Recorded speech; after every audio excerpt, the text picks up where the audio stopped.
Whoa, what's up, everybody? We're back.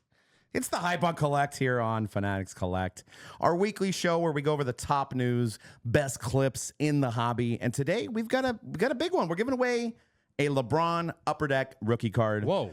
To one of you guys. One of you lucky listeners in the chat, the big news, 76ers, LeBron, 24th season. I mean, we're all buying the Tops Now cards already, but somebody's going to have a chance to hit this one-of-one super fractor, LeBron James from Tops Now. Should clarify, that's not the card we're giving away. Right. That would be wild. That would be pretty cool if we gave that away, but no, we don't have that kind of pull. But yeah, someone is getting that card. That's going to be incredible. First time a player of this magnitude has been announced via his trading card? Gotta be, right? But period. Like, I would say his magnitude, but like, I can't remember anything like this ever happening. It's incredible.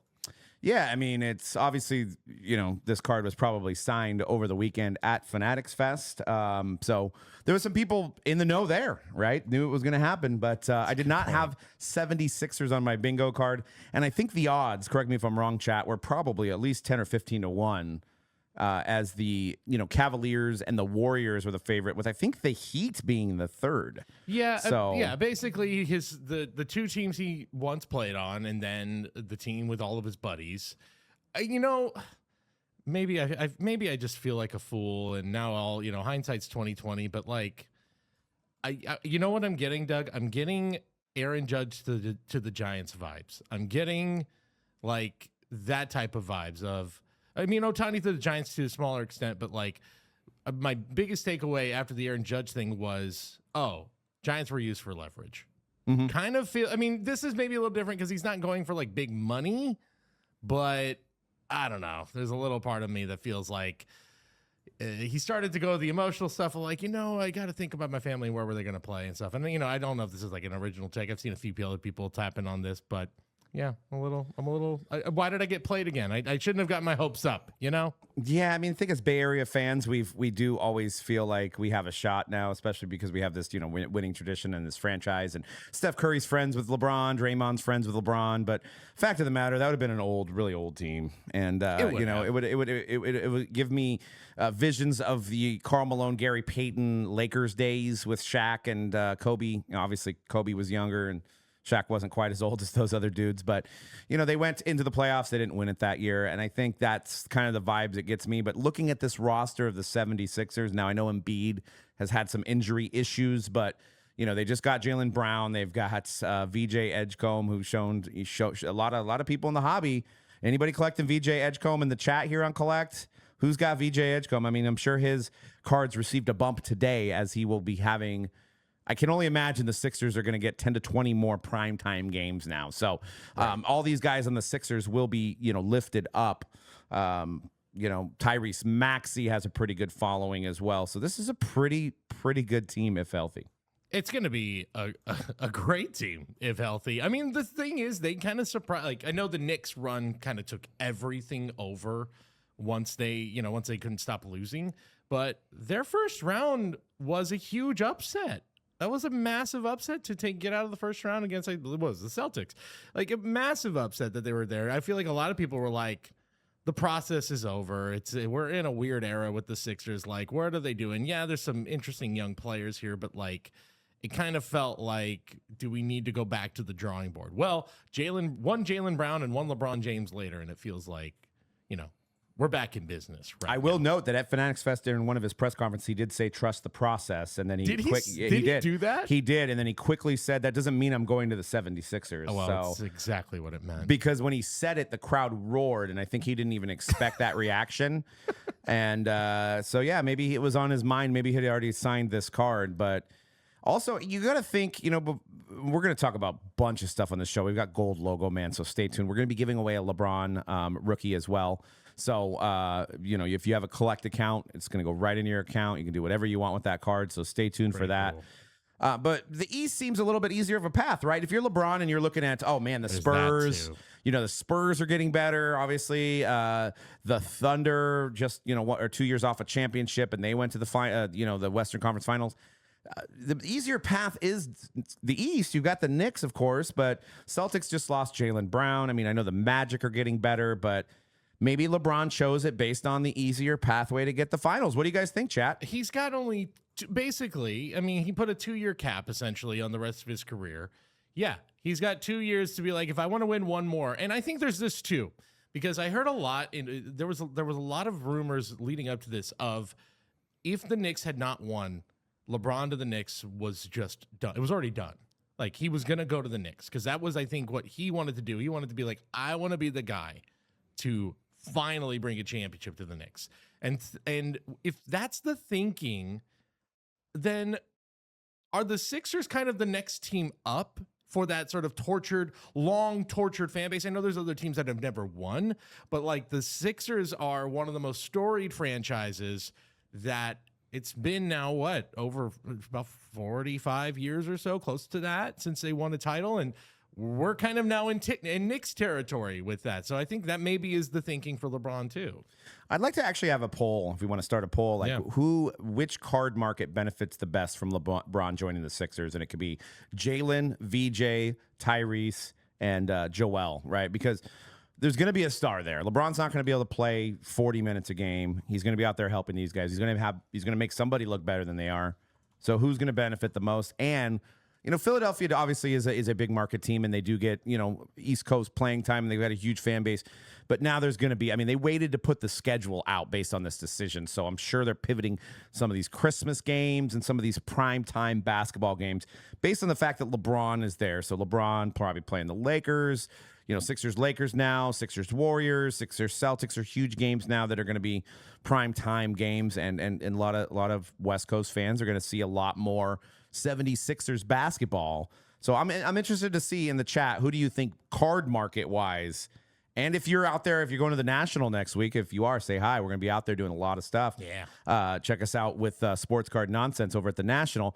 But if you're at the National, maybe you're now, because of this decision, you're pivoting to buy some of these cards, or are these cards going to be inflated because of that? So, they're 100%. Sellers are going to know. Sellers are 100% are in the know and already taking that sticker price off and putting another one on there. So, but 24 years, what kind of LeBron do we get? That's a question to ask. And my other question is, because the contract was only $8 million, means he could be tradable.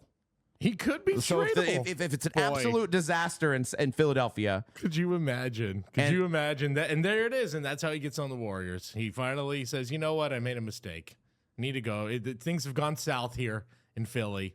Look, it was only 2 years ago where things went. Again, it was injuries and everything, but like this Philly team looked completely finished. So, yeah, we'll see. I'd be pretty shocked if things went that far south with LeBron James. Yeah, I can't see that team not being competitive heading into the trade deadline, but No. I'm just saying it's not like it's a $50 million contract where nobody's going to be able to take it. $8 million. That's what was shocking to me is they just probably made the $8 million back in ticket sales today. They as soon as the jersey drops. I know it's profit sharing in the NBA, but as soon as the Philadelphia 23 drops. And maybe that's why he didn't go to the Warriors. Can't wear 23. Maybe he wants to end it in 23. I did see that they would have given him 23. They would have figured it out. So, You would have taken it from Draymond, who's won 4 championships. I heard Draymond was willing to give it up. And I think he said 2 + 3 = 5, and that's what he was planning on wearing. That would have been Baron Davis. 5 was Baron Davis. Kevon Looney, didn't he rock 5? He might have rocked 5 too. Yeah. Some Barry knowledge. Jay August says we can finally get some great Mexican food in this fine city of Chicago. What is this? The fine city of Chicago, known for their Mexican food. There's a lot of good food in Chicago. Come on now. There is, and I feel like it's. I know that's in jest, but yeah, I know it's annual National Food Talk time. We're around that, because we could talk about wearing comfortable shoes, but that's very, very cliche. Talk pizza. Talk pizza. Yeah, deep dish not my style anymore. But I got to try something other than Illuminati's. I have not. Illuminati's is the one, right? That's the one. Yeah, Illuminati's is the one. That's the big one. There's a few other ones too.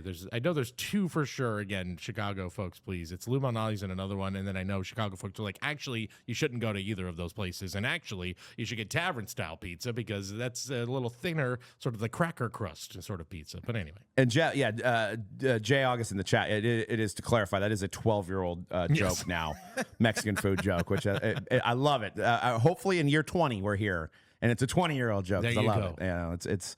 It was a tie on the poll, huh? Maxey and Embiid, which look, I think it's Maxey that is the one who stands to benefit the most. There's a reason that on Rich Paul's board on that podcast he's got with Max Kellerman, that is like the most. I've watched clips of it. I've not watched a full episode, I will admit, but like watching clips of that podcast, it is so over the top, like dramatic. Max Kellerman's podcast? Max Kellerman with Rich Paul specifically. Yes. It is so like it almost feels like what if you combined a soap opera and a podcast? Like it is so melodramatic and kind of over the top. I kind of love it about it. Is it on ESPN? It is on the Ringer. So Max Kellerman no longer part of ESPN, and now that's part of the Ringer network. But he put a star by Tyrese Maxey's name, which now everyone's like, we should have connected the dots. That was the one. That was the tell. LeBron likes Maxey. He sees something in Maxey. So maybe that's the guy who gets lifted up the most. That's what I tend to think too. So the whole point of trust the process is just wait it out until you get LeBron. Is that what the process was? Wait till 24-year career of LeBron is coming to an end. Right. The process was wait till 42-year-old LeBron James says, you know what? Why not? Let's do it. 1 year in Philly. Let's go. Let's get this guy. People were asking how to get this giveaway. So, in honor of LeBron heading over to Philly to get some cheesesteaks over at Pat's and Gino's, which is probably not in his diet at all, but that's where that's what I get when I stop there. Yes. It's either Pat's or Gino's. We're gonna give away this Upper Deck box set LeBron James rookie, and a LeBron James rookie. It's hard to. What a way to add to your collection. Right. What the great card of your collection. So we're gonna start that. It's gonna be 15 minutes. So tell your friends, maybe tell your dog, your wife to get in on this action and see if you can win this. And we're gonna transfer it right to your collect account. So you got to have a collect account. So it's an instant giveaway. So you can sell this thing and get some Illuminatis or Pats or Genos if you're in Philly. So. Oh, how far? The one thing too that I'm thinking, and we'll get off the LeBron talk here in a moment, but I cannot wait until something happens where something kind of goes south. And it's LeBron James in year 24. This is not the LeBron. This is still a very useful player. This is still a huge player to add to your team. It's enough that we're talking about it here, and like it feels like Philly's got a real shot at winning the NBA title, but like. There are bound to be nights where he doesn't have a good night, or maybe he has a bad streak, or like he sits out a few games. Wait for the wrath of the Philly fans. It's gonna happen. They're gonna get to LeBron, and I cannot wait to see that. It's kind of a bold move by LeBron in this time of his career. Like he could have gone to places to be comfortable, go play with your friends, go back home, go chill on the beach in Miami. Go to Golden State where we're just chilling out there. We don't get that angry play with your besties. At the players. Right. Or well, Kevin Durant might say otherwise. Or you go to the fan base that is the most notable for being just, they will turn on you in an instant. Obnoxious. Yes. Yeah. I mean, I don't know you got the Eagles fans too that are just, anytime the Niners come into town, which, hey, we got that dub in Philly last year, but anytime we come into town, there's just stuff thrown at us and stuff just because we travel so well to different. Yeah, Jay August saying, is it too early to say this could be a flop? Well, flop in some ways too. I mean, maybe flopping. But he can easily. I think we'll start this giveaway. It's live now, so you guys enter in for that LeBron James rookie. Live. And again, if you are just joining us here, I got the card right here. This is the card we're giving away right there. The PSA 9 Upper Deck box set rookie. It's a LeBron James rookie card. All you got to do is just hit the enter. It's right there, guys. You got to follow and then enter, and that's all you got to do to win a LeBron James. And make sure you have if you win, you got to have a collect account, so that way you can receive the card. But it's free to have a collect. If you have a Fanatics Live account and you haven't already set up your collect account, it's seamless. Fanatics it's all Fanatics together, Yep. all together. Exactly. So yeah, and they got some great auctions over there too. I've been winning some cards and vaulting them and stuff, and just sent some in that we sold at Fanatics Fest. I probably sold it a little too early. I had a LeBron diamond, like numbered to 3 from Flawless, the 75th anniversary. Oh man, beautiful card that I purchased on Collect. Wound up getting it sent to me. I think I got it in like 3 days from their vault, and then we were able to take it to Fanatics Fest and turn it into some cash, and sell it, or I think we partial trade, whatever. We moved it and we got what we wanted, but kudos to the person that got that card. So. It is remarkable as I was kind of looking through the Fanatics marketplace at LeBron cards. And is there any other player who has as many 4 to 5 figure cards in like year 10 to 20 of their career? Like there's like a year 15 LeBron James, the gold prism, and it's like 50K. It's like, good God. I don't think there's any other player who you can say. Maybe Tom Brady. That's about it. But even that, I don't know. Well, I mean, it gives all of us old athletes hope, and I say that term for myself loosely. But maybe there's a chance I can debut somewhere, because we've got guys in their 40s still playing sports. I mean, not many have had a 24-year career, so that's awesome. But the load management, I think, will happen, but they have such a talented team, and I'm sure there's going to be guys in Philly or that will be joining Philly, at a minimum to play off the bench to play with LeBron, which is the LeBron factor, and the again, Steph factor. He did. I mean, considering what he usually signs for, this is a huge bargain. What he signed for, so clearly they can still have some. I don't know the full cap situation for Philadelphia, but I would imagine they have a little bit of wiggle room here. Yeah, we don't have that in the slide. We are going to talk about a little bit of Jimothy the raccoon, but Jeff, I did see the video. So there's a premium collection, Fanatics under wraps, and I saw a video of them opening, and it's like Wemby, Tom Brady, Cooper Flag, all in the same box. Wow. Judge, it's just like an insane top level. I don't even know do we know what the price tag is on that? I am searching right now. I'm searching the internet right now for that one, but that is amazing. But that doesn't look like anything's up yet for listings on prices, but yeah, if anybody knows, there we go. Thank you, J-Og. 10K plus. 10K plus. And Rip J Blaze in the chat, and we love you guys. If you guys want to comment in the chat, that's it helps us have more content for the show. Rip J Blaze says they will make the playoffs but won't win the chip. So I think that's fair. That's fair to say. The Knicks are getting stronger, and then also you got those guys in the West. Yeah. And you're going to get this weird now with, I think a lot of teams have kind of their off seasons are done, but like I think you're going to see maybe Miami try to make another move. I know they had Giannis, but maybe they make some smaller moves. Golden State kind of finalizes what they're going to do. I don't see them making any huge swings. Isn't AD here. still available? Maybe somebody gets AD. AD's still available as a trade chip, but I don't think Washington wants to trade him. Yeah, so there's going to be some other moves made here, like a weird second wind of the NBA offseason that we don't usually get this late into the offseason. So yeah, it's going to be maybe this weekend you might see some stuff trickle down where you wouldn't usually. Well, let's move on. We also have some topics coming up, like buying and selling etiquette at shows later in this show. We have steroid talk. We've got gold logo mans. But let's get into this Jimothy the raccoon. Okay. I don't even know what we're talking about. This is the most important video. This is the most important thing we're going to talk about today. This is Jimothy. You guys know Jimothy. Everybody knows Jimothy at this point. Why does he look like that? So have you not seen Jimothy yet? No, this is the first time. Okay. This is a deformed raccoon that has been spotted throughout neighborhoods in Seattle. Somebody took a video of Jimothy. Is it mixed with like a dog? No, it's just it doesn't have a tail and it's got like a spinal deformity. But we need a Jimothy card. Why don't we have a Jimothy card? This would go in. I'm not even exaggerating when I say this. A Jimothy card would go insane. If Topps Now, whoever, somebody, I don't know how you get the license of Jimothy. I would imagine he's out in the wild, so he's free. It's public domain, I guess. But shout out to Jimothy. The Mariners are using Jimothy as a rallying cry now. So they need it. They need to make the World Series once in their lifetimes. They need it. Maybe Jimothy is the thing that can do it. So. Yeah, I mean, we have Ashley saying short spine syndrome. Yes. Waka Waka saying something from Men in Black. Are we sure this isn't AI at this point? It is not AI. It's not AI. It is not AI. And there have now been other videos where people said, oh, yeah, I have a video. I didn't know this was Jimothy. And then, again, I don't know where the name Jimothy came from. Chat, if you guys know who first coined the term Jimothy or the name Jimothy, I'd like to know.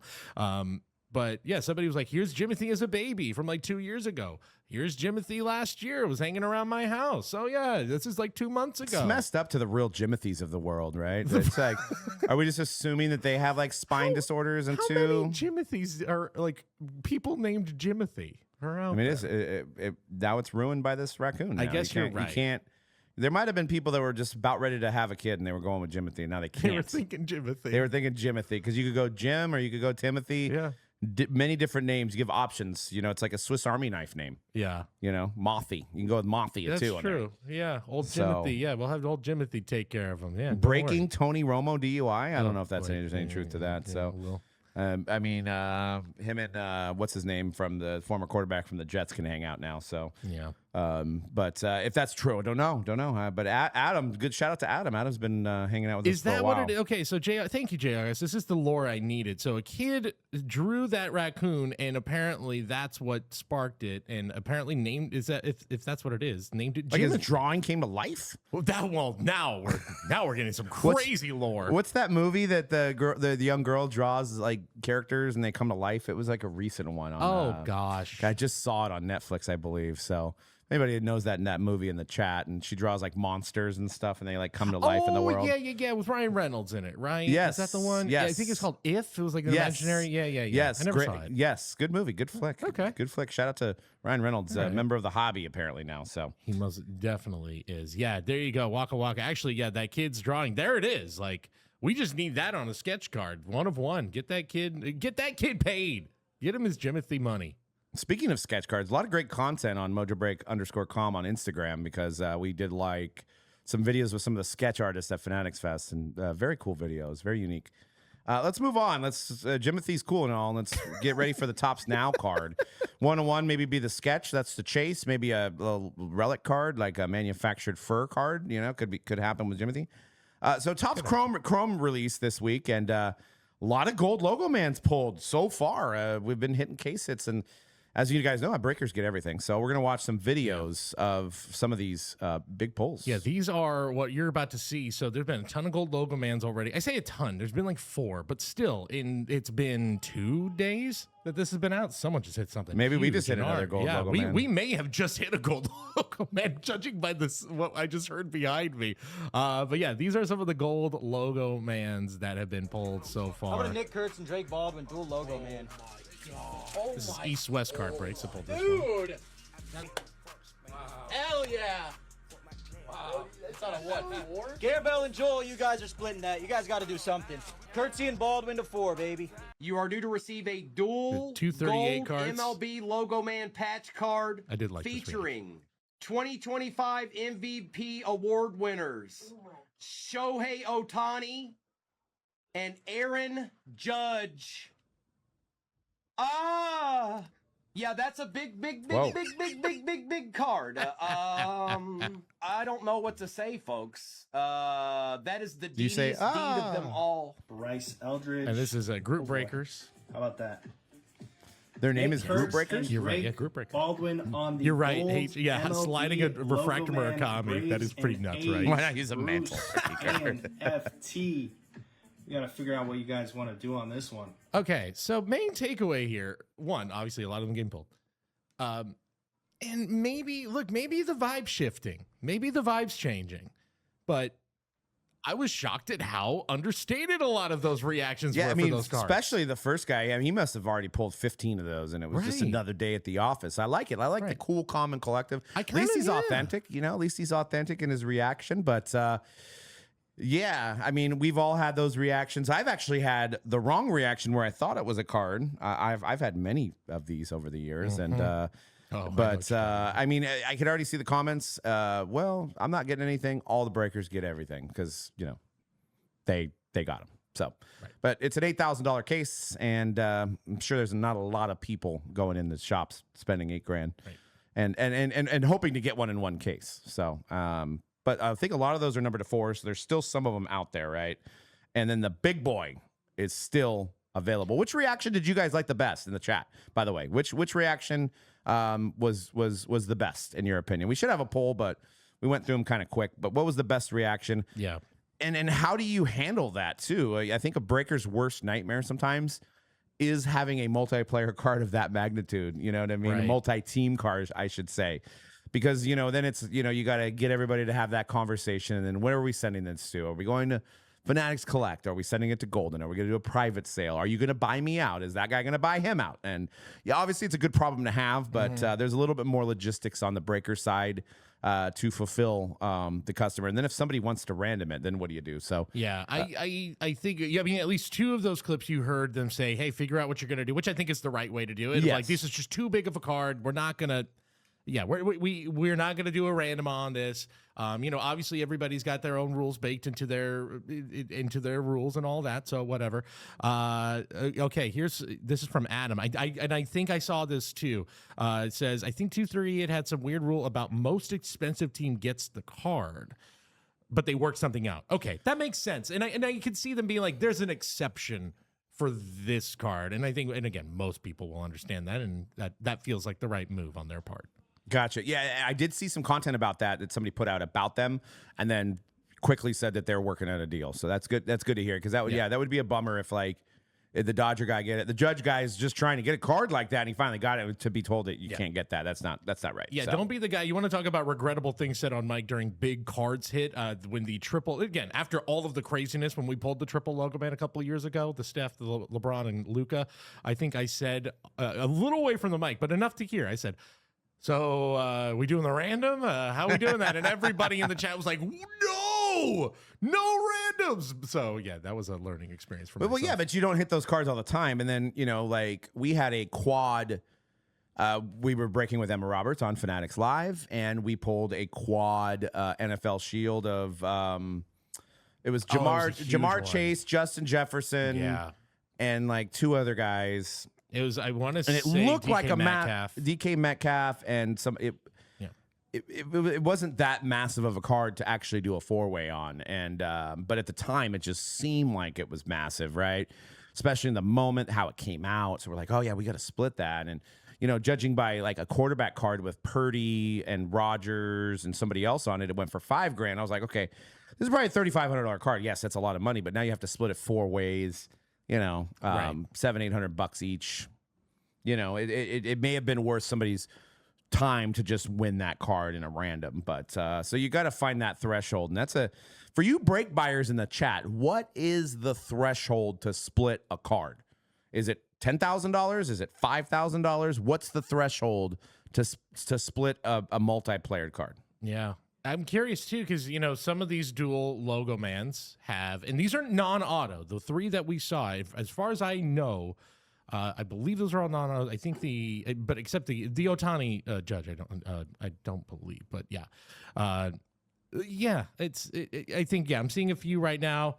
5K 50-50 or 1K. There's some saying that as low as that. So. And we got a winner for the LeBron CLP, my CHKZ. Wow, that's an interesting name. I'm glad I did it. I'm glad I did the letters. I'm glad I did the letters and didn't try to sound that one out. So you got to have a Fanatics account. So DM us. You have to have a Fanatics 1 account, and we'll be able to transfer that card right over to your account. So let us know in a DM. Awesome. Interesting name, but congratulations. We're saying to split a card 5K, 1K.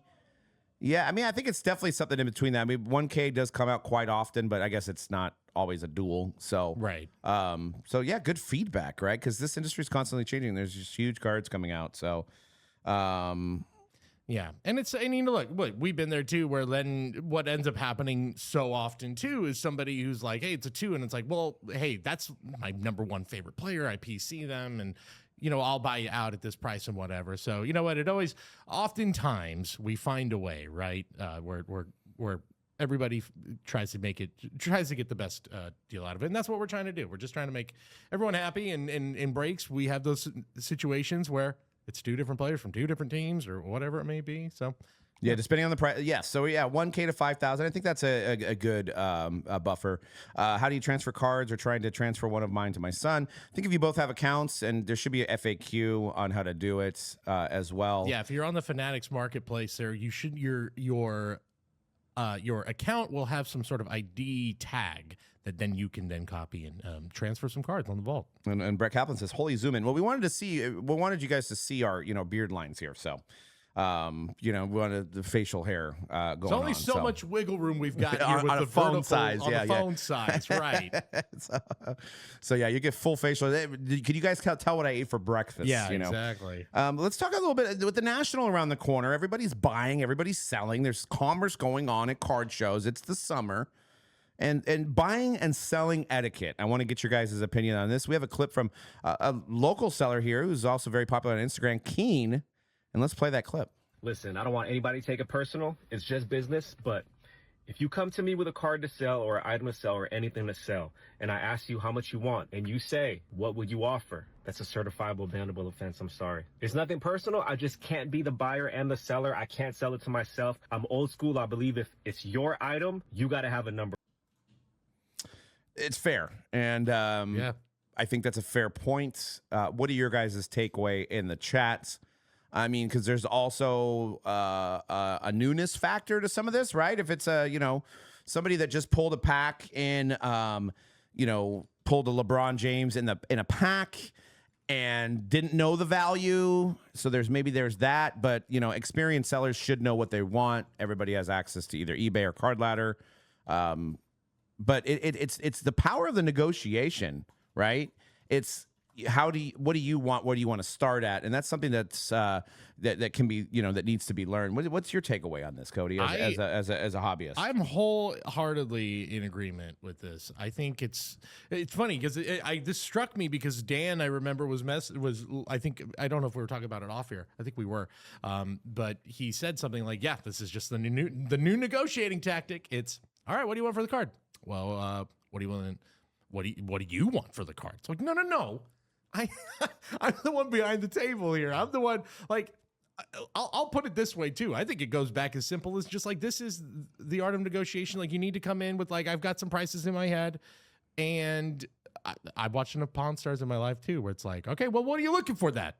What are you looking for that thing? I'm thinking, even if the price is crazy, you got to start somewhere. If you're the one approaching the table and saying, hey, I got this stuff, you need to be the one to be like, okay, well then what do you look for? Okay, I'm looking for $5,000. Well, okay, that's a crazy offer. I'm only willing to give you one. And then you start the negotiation or whatever it may be. I don't know. I just feel like if you're the one initiating that conversation as a seller, you should be the one to have a price in mind, or at least something to start with. And HAB says that's negotiation 101. Whoever makes the first offer is a disadvantage. Yes. That is fair. That is fair. That's fair. But I guess it is like, yeah, who approaches who first, right? So if Keen, which I know he does set up at shows, he's at a booth. So, right, he's got his cards to sell. Somebody walks up with a Zion case full of cards and says, I have this nice Jordan. Can you buy this from me? And then he says, well, what are you looking to get on it? And then I think at that point, that is valid. That person on the other side of the table coming in to his booth should have a price in mind, whether that's a ridiculous price or not. It's a starting point. So I guess in the strategy of the gamesmanship of the offer, then maybe you come in high. Maybe you're prepared to come in high. That's the thing. Yeah. If you're worried about being at a disadvantage, then I'd say then just come with an offer where you're like, all right, well then I better start like sky high so that maybe the come down here is like a little, whatever that price may be, is a little more what I'm looking for, actually. So yeah, and the winner is, yes, you should be coming with an offer. We polled the audience. Should be coming with an offer if you are looking to sell a card. Which I think that's just the minimum. Yeah, and that's what we've prided ourselves on, especially at Fanatics Fest. We actually come at the comp price because, if we're like, okay, well, people are going to offer the comp price, and we got to be higher in order to come down and get people are just going to walk by. They're going to be like, oh my god, they have a card that's Card Ladder at 8,000, and they're selling it for 15,000. They're out of their minds. I'm just going to keep walking by. So you've got to, if you're in the business of selling and moving cards, you got to have a competitive price on your sticker. I mean, me personally too, if a table doesn't even have stickers, I'm just walking by. Like, if they have no price on their cards and they're set up to sell, obviously I don't expect people and patrons that don't have a table to have prices on their cards. But if you have a table, you should have prices on the card. HJB in the chat saying, why do you think every table at a show has every sports card a little overpriced because they wanted, or not a little, wanted overpriced because they want the advantage? If you're sky high right out the gate, it often turns people off. Yeah, that's fair. Look, here's the thing. Do your research. Look up comps, and that's really what it is. Just do your homework and come with it, and be ready to negotiate. Learn the art of the deal, as they say. Yeah, Miami later in the chat said I was bragging about my tan. Yeah, I'm glad. Thanks for noticing, for one. But if you've seen my feet compared to my legs, it's like 2 different skin tones. It's insane. After being in Texas in the summer and Hawaii, my feet did not get tan. It's like I have a forever sock on, by the way. So I was just noticing that the other day. I was like, God dang, I need to wear some sandals just to blend in the skin tone there. But yeah, so interesting to say. I mean, I know people are already planning this as the national. And then the other question for me is like, sometimes you don't have access to the internet you're in these shows, especially as you get deeper into these shows and you're away and there's so much cell phones around you. You can't possibly sometimes pull up card ladder. So what do you do then, right? If it's a card you like, do you take a picture of it? I'm pulling you guys in the chat because this is something I was thinking about. If you don't have a way to comp a card at the booth, do you take a picture of it? Like, it's a card you really want. Do you take a picture of it and walk to get Wi-Fi somewhere to check the comp and then come back? Or do you just like say, screw it, I'm going to try to make an offer with going in blind? Just out of curiosity. Yeah. I mean, if you want the most up to date, then yeah, you got to, come prepared. Get your little hotspot ready or something like that. But yeah, maybe at the very least, come with the morning of or the day before or comps or something like that. So maybe you're not caught like, oh crap, I only have the number from like what I saw last week in my head. That's awesome. Actually, Smooth brings up a good point. I got to try it out. I know this was in the works. You can scan cards on Fanatics Collect now. I'm absolutely gonna try this out at the National just to see and see how it works. And that's such a helpful tool because I try to prepare myself. I'm a Buster Posey PC collector. I like to collect Giants. I like to collect, different inserts and case hits of some of my favorite players. And sometimes I find a card I really want, but I didn't do any research on it, right? Because there's so many cards. I have like the Bowman Draft Buster Posey prices like up to date in my head, but say I run into a green Rapper Redemption rookie of Topps Chrome Buster Posey. I have no idea. I haven't looked at that market in 4 years, so I don't know what the market is on that. And if I don't have access to scan with internet at a show, how am I going to find out these prices? Yeah. The Posey market taking a hit due to his GM, President of Baseball Ops duties? Not really. I mean, it seems like it's gone up over the last couple years. Yeah. It's not rising like quickly, but I think, we've actually have a lot of people buying some of my PC Buster Posey cards in the store that I'm willing to let go. So definitely probably hard to tell because we're in the market of Buster Posey, but that's fair. Probably doesn't sell as well in New York or, Chicago over this week. No, I don't think you're looking for the same buyers at those shows. But a San Francisco or a Bay Area show of some kind, yeah, no, there's going to be plenty of healthy, a very healthy market for Buster. And Barry Bonds is a huge PC of mine as well. I have a lot of Barry Bonds cards that they will be buried with me. And I'm always looking for a good Barry Bonds card. So, but this actually plays right into this next segment as Joey Votto talks about steroids and the history of steroids. And let's play this clip. I think the first thing that stands out to me is we don't know. We don't know anything about the guys that are on stage during the Hall of Fame event. We don't know anything about the guys that are prospectively on the ballot. I feel strongly that that was the collective during that time. And I'm not sure what percentage, but it was going on. Mm-hmm. And if you say it was cheating, then what percentage of the league was cheating? Was it 10% or was it 90%? And then all of a sudden, if you're saying it's cheating, well, who was doing it? And have we omitted some that have kind of slipped through the cracks? I played 17 seasons, 23 professional seasons, and don't believe me, but I never did anything during the course of my career, okay? I'm just saying this on camera. That doesn't mean I'm necessarily telling the truth. And that's what I'm trying to get at. Mm-hmm. I'm trying to say that if somebody used or didn't use, we have to presume everybody during that era either didn't blanket or did. No, but it's not, the truth is because we didn't have measure it accurately. Did Joey Votto's head get bigger during the course of his career? Well, that certainly would look. And he said, "Look, you can take my word for it or don't, because I'm just talking to you. I'm just a guy on camera telling you something. You don't have to believe me." So yeah, maybe. There's truth to that. And I always point, I'm a Barry Bonds purist, so don't take my point of view on it, because I absolutely believe that the Hall of Fame is a clown show. It's the Hall of a Clown show, basically, because we have guys like Barry and Roger who have absolutely, smashed stats and have these insane records that are there, and they're not in the Hall of Fame. That it's just absolutely ridiculous. So, it makes you wonder, like a guy like, Frank Thomas. Like, he was already a big guy. What if he took it? Nobody would know, right? It's just the fact that, like, oh, Mark McGwire was skinny, and then he got buff. Barry Bonds was skinny, and he got buff. They must be cheating. So what about guys that were already big? Like, what about, Ken Griffey also got bigger. Ken Griffey was small, and he got bigger. He had a lot of injuries, so I think that helps his case. Well, if he was on steroids, he probably wouldn't get injured. Okay, whatever. And I love Ken Griffey, so I'm not ripping on him. I'm just saying, I'm kind of adding to the point of what Joey Votto is saying is, how do we know? Hank Aaron took methamphetamines back in the day with greenies, right? Allegedly, to make him stay up on these road trips that were so grueling.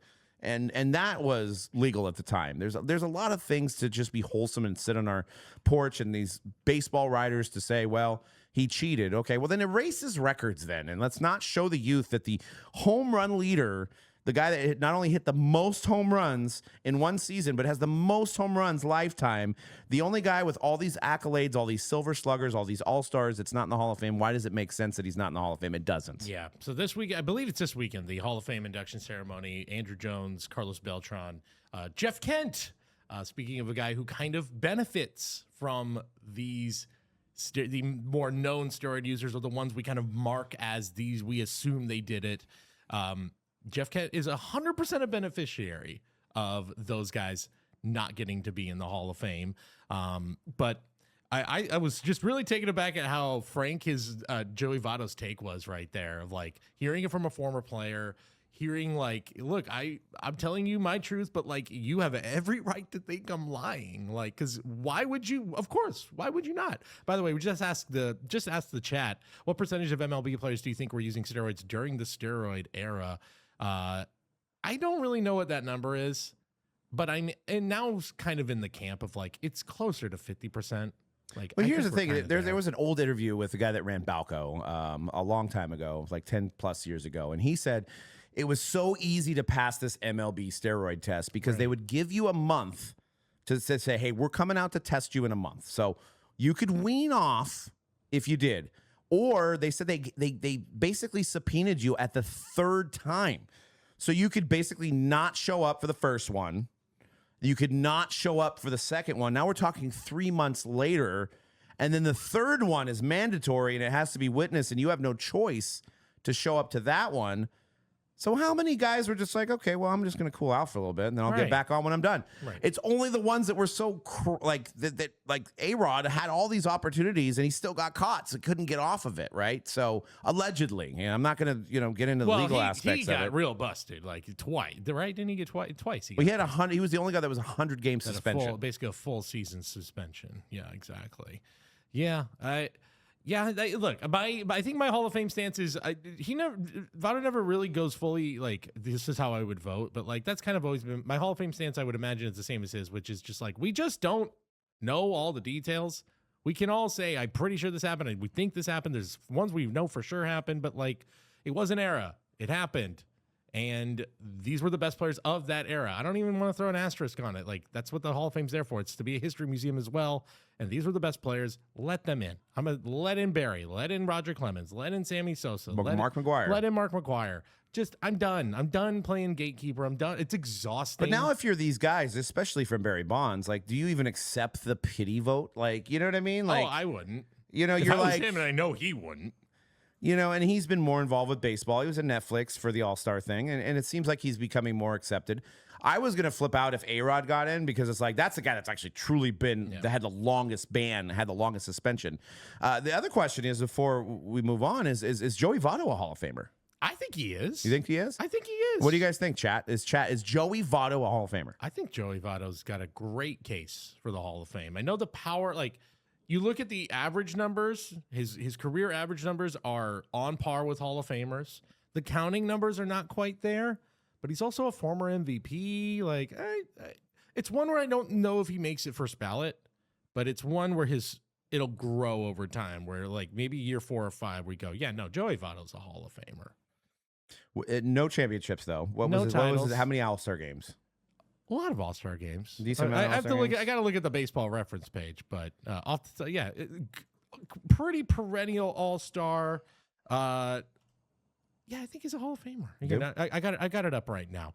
63.6 WAR. That's pretty good. Pretty good. 920 career OPS, 409 career on base percentage, and a 294 career batting average. That's a Hall of Famer to me. Over 2,000 hits, 350 home runs, 1,100 RBIs. Yeah. MVP and a 6-time All-Star. Also, only 1 Gold Glove, which is surprising because I remember him being really good at first base defensively. So, yeah, I'm pro Joey Votto in the Hall of Fame. Third in MVPs 1 year, second in Rookie of the Year. So,